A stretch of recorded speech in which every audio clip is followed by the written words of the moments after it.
They took place quite close together. One of the camps that the protesters have established blockading key intersections in Bangkok. It's about 3 to 4 kilometres in that direction. This follows a grenade attack on Friday on a protest rally which killed 1 person and injured nearly 40. So you can imagine the effect it's had. And whoever planted these explosives or threw them would have known exactly what effect it would have. You already have a protest movement that has become increasingly jittery because of nighttime shootings by people driving past, mostly on their guard posts. These latest attacks, the 2 explosions today, the one on Friday, have really been thrown into the midst of ordinary protesters. Today, a local Thai news reporter was also hurt in that explosion, and it's creating a lot more tension. You've got the protest organisers, their guards anyway, they've got some quite tough sort of guard units now commandeering high points around where their protesters are based, trying to prevent further attacks.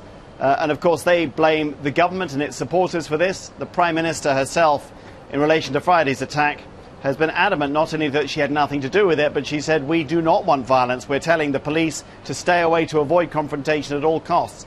So nobody knows exactly who's carrying out these attacks, but the effect has been to create a great deal more tension and a great deal more anger among anti-government protesters who were already very emotionally opposed to the government and extremely hostile to the other side. And it's certainly creating a very, very tense atmosphere in Bangkok at the moment. What danger do you think that there is that this could turn violent on both sides? Well, it already is. It's a steady escalation.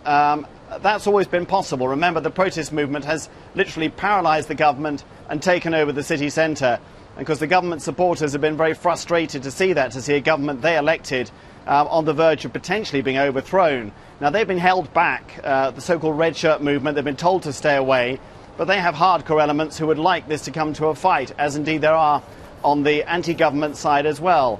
And the problem is there's really no moderates at the moment holding these back. The more these kinds of incidents happen, the more the leaders on both sides, and particularly in the protest movement, ramp up the emotions. And frankly, nobody can see any end to this. I would expect there to be probably quite a few more attacks.